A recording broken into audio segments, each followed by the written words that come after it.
¿Cuándo decimos que una serie fue un fenómeno? ¿Cuánta gente tiene que verla o cuántos memes tienen que hacerse para que hablemos del fenómeno de inserte título aquí? Podríamos decir, por ejemplo, y no estaremos equivocados, que el juego del calamar fue un fenómeno. Todavía en el auge de la pandemia llega de la nada esta serie coreana que se convierte en la cosa más vista jamás en la era del streaming, se hace meme en cuestión de segundos, le significa a Netflix cientos de millones, fenómeno innegable. Pero fue una temporada. Yo sé que ya salió una segunda, pero esa segunda no fue ni de cerca tan comentada como la primera. El factor sorpresa se había perdido y el juego del calamar 2 fue otra serie más del 2024 que no le pudo competir a La Casa de los Famosos. Creo yo que el estatus de fenómeno que puede alcanzar una serie es en parte algo que se cocina con varias temporadas. Es el lugar donde los fans hacen teorías de qué creen que va a pasar en la siguiente temporada y esas teorías son algo que se discute como si fueran noticias. Cuando eso pasa podemos decir que una serie se volvió un fenómeno. Y creo también que en la última década solo ha habido una serie que logró esto: Game of Thrones. De 2011 a 2019, Game of Thrones tuvo a un buen cacho del planeta pegado a la pantalla. Por todo el mundo había bares que se llenaban los domingos en la noche porque ese día salía episodio nuevo. Era de verdad como ir a misa, pero con menos sangre y más dragones. Y toda la semana la gente discutía qué chingados acababa de pasar en la serie en anticipación a lo que iba a pasar el siguiente domingo. Más allá de haber tenido un final monumentalmente culero, Game of Thrones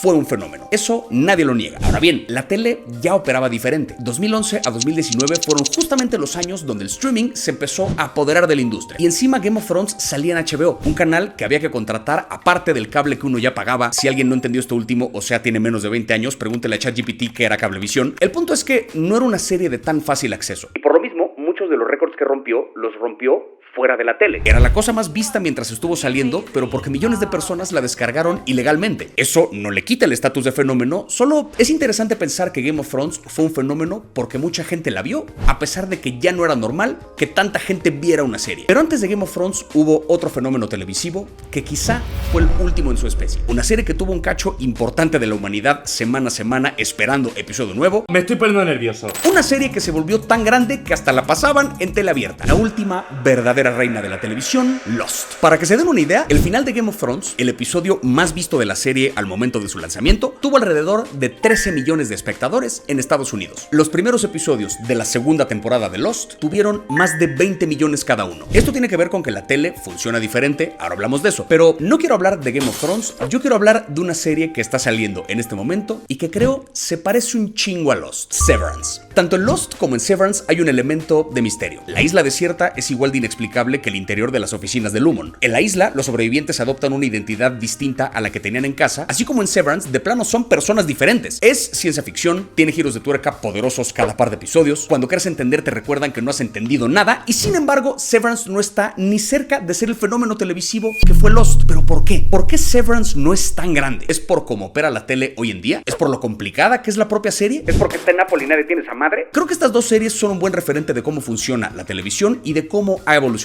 Y habiendo estrenado a casi 20 años de distancia, quiero entender para dónde va la tele después de esto. Necesito que hablemos de Lost y de Severance. ¿Quién eres? Soy Javier Ibarreche y esto es...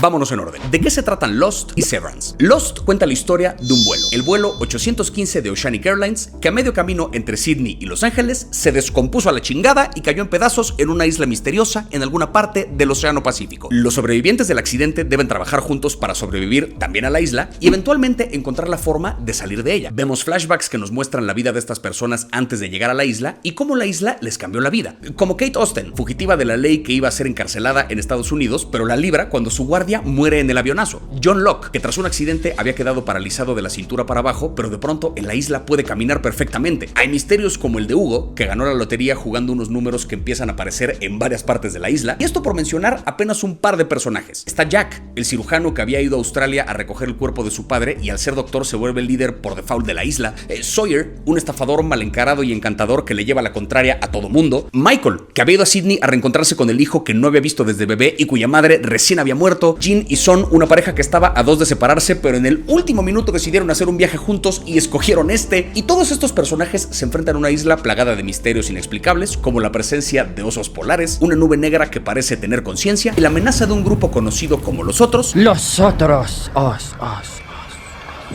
que ya habitaban esta isla y claramente ven al grupo como el enemigo. Todo esto es el punto de partida de una serie que no paró de ponerse más intensa en cada temporada. Por su parte, Severance cuenta la historia de los empleados de una empresa llamada Lumon, una empresa con un trabajo tan importante y tan secreto que sus empleados deben pasar por un procedimiento llamado Severance en el que dividen su conciencia en dos, la de adentro de la empresa y la de afuera. Para el de afuera es un esquema perfecto. Dan las 9 de la mañana, se sube un elevador y de pronto ya son las 5 de la tarde, ya acabó el día de trabajo, hora de volver a casa con algo más de dinero. Pero para el de adentro, esto es el infierno. A las 9 de la mañana salen de un elevador, trabajan todo el día, dan las 5 de la tarde, se suben al elevador y de pronto otra vez son las 9 y a empezar un día más. El de afuera no tiene idea qué hace el de adentro y el de adentro no tiene idea qué hace el de afuera. Mark Scout, uno de los empleados del área de refinamiento de datos, aceptó el trabajo precisamente para dividir su mente. Perdió a su esposa en un accidente y le reconforta saber que al menos la mitad del día no tiene que sufrir esa pérdida. Y la historia arranca cuando Mark capacita a una nueva empleada, Helly R, que se niega a aceptar su realidad en este infierno, y cuando un viejo colega de Mark que trabajaba en Lumon aborda al Mark de afuera para decirle que en Lumon traman algo malo. Y nos enteramos que este tipo reintegró sus dos conciencias y eso le está costando la cordura. Simplifiqué de forma grosera las dos series porque rascarle a la trama completa de cada una y a lo que significa nos tendría aquí una semana entera, pero básicamente de eso tratan. La razón por la que yo me pregunto por qué Severance no es tan grande como Lost es porque se parecen un chingo más de lo que uno creería. Si bien el escenario es diferente, una isla desierta y una oficina, ambos lugares son una especie de limbo apartado de la realidad. No es una isla cualquiera, no es una oficina cualquiera. Cuando en Lost se ponen a explorar la isla, encuentran una escotilla dentro de la cual vive un tipo que bajo las órdenes de Dharma Initiative, una empresa con una estética muy de mediados del siglo XX, tiene la misión de escribir los mismos números en una computadora para que el mundo no se acabe. Está conduciendo un experimento que aparentemente no tiene sentido, pero que por otro lado nos dicen que es trascendental. Cuando en Severance se ponen a explorar la oficina, se encuentran un tipo que bajo las órdenes de Lumon, o sea, una empresa con una estética muy de mediados del siglo XX, está criando unos borregos que quién sabe qué pedo. Está conduciendo un experimento que aparentemente no tiene sentido, pero que por otro lado nos dicen es trascendental. Y esto por agarrar un ejemplo al azar, porque como los borregos y la escotilla hay un chingo de eventos en ambas series. La isla y la oficina no son tampoco lugares normales, en tanto que parecen tener propiedades curativas. Donde la isla le permitió a John Locke caminar de nuevo, a Mark S. de plano le borra el dolor de haber perdido a su esposa. Donde la isla parece haberle permitido a Jean y a Son concebir un hijo, la oficina creó a un Dylan que conecta mejor con su esposa que el Dylan de afuera. A pesar de ser un lugar en el que los personajes están atorados, parecería que la isla y la oficina les ofrecen una vida más rica que la que tenían antes. Tiene sentido entonces que en ambos lugares se gesta una devoción que raya en el culto hacia la isla y hacia la oficina. En un punto de Lost, John Locke se convence tanto de que la isla es mágica, que un poder superior los mandó allí y que tienen que quedarse, que explota el submarino que los sobrevivientes iban a usar para escapar. Y en Severance vemos que una de las pocas motivaciones que tienen los de adentro para entregarse al trabajo es una devoción como de culto al fundador de Lumon, Keir Egan, una devoción que Irving comparte desde el inicio. Pero la isla y la oficina ya existían antes de que Locke e Irving llegaran a ellas. Esa devoción por la magia de la isla la llevan más a flor de piel y desde mucho antes los otros, así como los ejecutivos y altos mandos de Lumon son quienes más actúan en honor al nombre de Keir Egan. Y esta división entre los otros y los sobrevivientes, entre los altos mandos de Lumon y los empleados, se presta para todo un juego de lealtades y traiciones que ambas series ejecutan de forma deliciosa. En Lost, desde la primera temporada, aparecen personajes que dicen ser sobrevivientes del accidente aéreo, pero que resulta ya vivían en la isla y son parte de los otros. Más tarde, una mujer que sí lleva años en la isla tras un accidente, captura a Ben Linus, que dice haber aterrizado de emergencia en la isla en su globo aerostático, pero los sobrevivientes no le creen, lo torturan y eventualmente nos enteramos que no solo es miembro de los otros, es su líder. Así en Severance, cuando Helly R se apodera de su cuerpo fuera de la empresa, descubre que afuera es Helena Egan, hija del actual líder de Lumon y uno de los más altos mandos de la empresa. En la segunda temporada, Helly R vuelve a la oficina, se fortalece su relación con Mark, los empleados salen a un paseo, pero Irving no le cree a Helly lo que ella les ha contado. Igual que Sayid con Ben Linus, Irving tortura a Helly R y nos enteramos que no es Helly, sino Helena Egan, que era la conciencia de arriba fingiendo ser la de abajo. Ben y Helena Egan son líderes del clan rival de los protagonistas, haciéndose pasar por uno de ellos. Y no son los únicos. La señora Cobble, la jefa de Mark S. dentro de Lumon, en la primera temporada es también bajo el nombre de señora Selvig, vecina de Mark de afuera. Y todavía se ofrece ayudarle a la hermana de Mark con su bebé. Le juega el doble agente, así como Michael, quien parece estar ayudando a Jack, Kate y Sawyer, pero en realidad los estaba entregando a los otros a cambio de que le devolvieran a su hijo y lo dejaran irse de la isla. Donde en Lost vimos a Jack desesperado por volver a la isla porque siente que su vida afuera no tiene sentido, en Severance la existencia de los de adentro depende de que estén adentro. Si esta conciencia se activa solo al entrar a la oficina, su vida depende de ir a trabajar, así como varios sobrevivientes creen que su vida depende de estar en la isla. Y así como vimos a Sawyer brincando de un helicóptero para volver a la isla, vimos a Mark y a Helly alejarse de la salida de Lumon para seguir viviendo adentro de la empresa. En ambas ambas series hay un gran misterio que gira en torno a números específicos que se conectan con los personajes principales. Tan se parecen estas series que en ambas hay viajes en el tiempo. ¿Qué?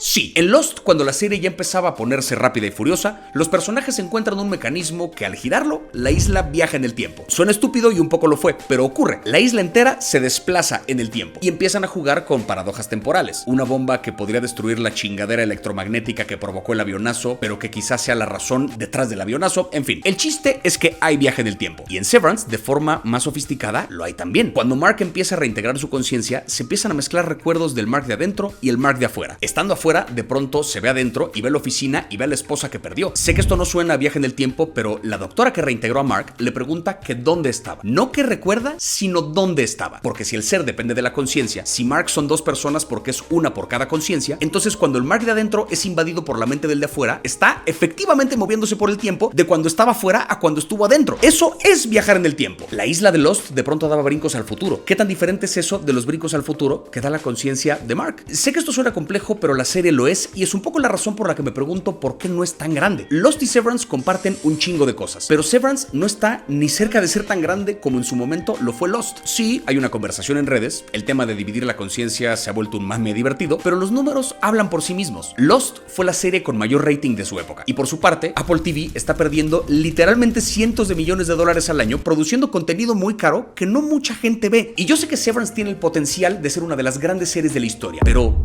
¿qué ocurre? Sabemos cómo el mundo del cine se vio afectado por la llegada del streaming. El streaming mató por completo el negocio de los DVDs, que era donde muchas películas recuperaban su presupuesto. Cuando una película estrena en cines, pasa poco tiempo antes de que llegue a plataforma, que es donde más gente las ve. El streaming golpeó muy cabrón al cine, pero también cambió la forma de ser de la tele. Antes, un episodio de una serie se escribía contemplando cortes comerciales. Después de unas cuantas escenas, había una que terminaba en un pequeño gancho para que la gente se quedara después de los anuncios. Con el streaming, como no hay comerciales a medio episodio, los episodios se escriben con otro ritmo, pensando que la gente lo va a ver completo en una sentada y pensando que van a ver más de un episodio. Antes, una serie sacaba 1 o 2 episodios por semana. Ahora, solamente algunas series lo hacen, pero muchas salen completas de un jalón. Como cambió la forma de consumir series, cambió también la forma de las series. Hoy, un episodio de una serie puede que cueste lo mismo que hacer una película y a veces se ve como una película. Y aquí se establece una diferencia importante que creo es de los factores que no han permitido que Severance se convierta en un fenómeno nivel Lost. La primera temporada de Lost salió en septiembre de 2004 y tuvo 25 episodios. Por medio año sacaron un episodio a la semana. Luego no hubo Lost por 6 meses y en septiembre de 2005 estrenó la segunda temporada que tuvo otros 24 episodios. Severance estrenó en 2022. Esa primera temporada tuvo 10 episodios y hasta 2025 sacaron otros 10. Es decir, en año y medio Lost ya tenía casi 50 episodios contra los 20 que Severance sacó en 3 años. Y esto es importante. Severance se ve mejor que Lost. Hay una gran dirección de arte, hay una fotografía ambiciosa, hay una edición tan alocada como la premisa de la serie. Lost, en cambio, era más convencional. Después de la caída del avión al mero arranque, no era arriesgada visualmente. Trataba más bien de contar una historia, pero no había ese juego cinematográfico. Y no podía haberlo, porque producir algo así de complejo para 25 episodios hubiera sido impagable. Lost funcionaba con el lenguaje de la tele, cuando veíamos la tele en la tele, con cortes comerciales, con los llamados capítulos de relleno, con temporadas de 25 episodios, y esto le permitió ser parte de la conversación desde su estreno hasta su final. Desde que salió el primer capítulo de Lost en 2004 hasta su final en 2010, no llegó a pasar ni un año sin nuevos episodios. Severance sacó en 2022 una de las mejores temporadas en la historia de la tele, y luego por 3 años no hubo nada más. Con ese ritmo es complicado mantener al público enganchado, porque entre temporada y temporada salen otras series o suceden otras cosas en el mundo que hacen que Severance se pierda de la conversación. Y por eso creo que Lost fue la última serie de su especie, porque ya no se produce tele así, porque ya no existe la tele así. Bueno,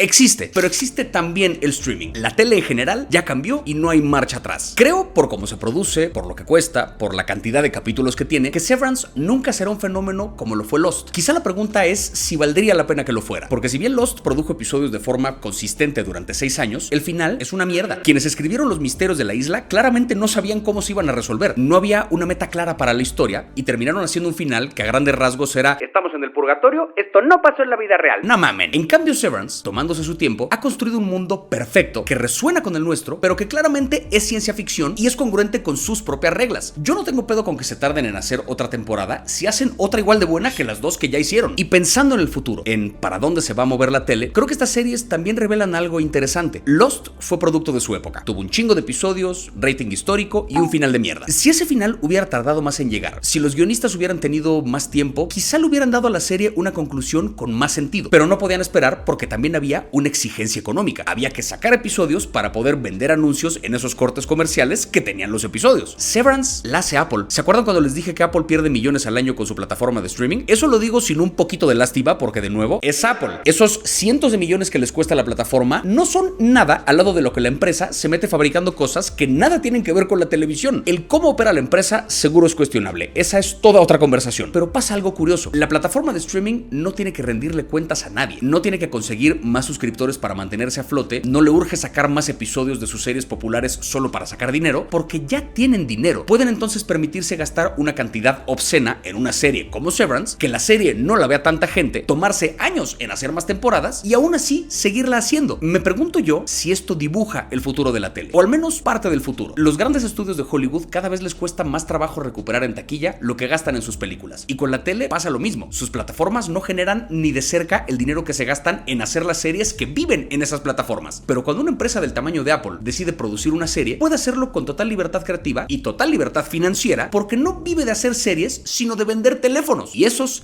sí que son más grandes que los. ¿Son estas empresas el futuro de la tele? No sé si me encanta la idea de que una megacorporación sea la responsable de la tele que voy a ver los próximos años. Pero sí me encanta Severance. Y creo que es irónico que la pieza de entretenimiento que mejor ha dibujado las maldades del mundo corporativo sea producida por una de las corporaciones más grandes del planeta. Y sobre este asunto de Apple y las implicaciones de que una empresa como esa sea responsable del arte que consumimos, creo que la respuesta...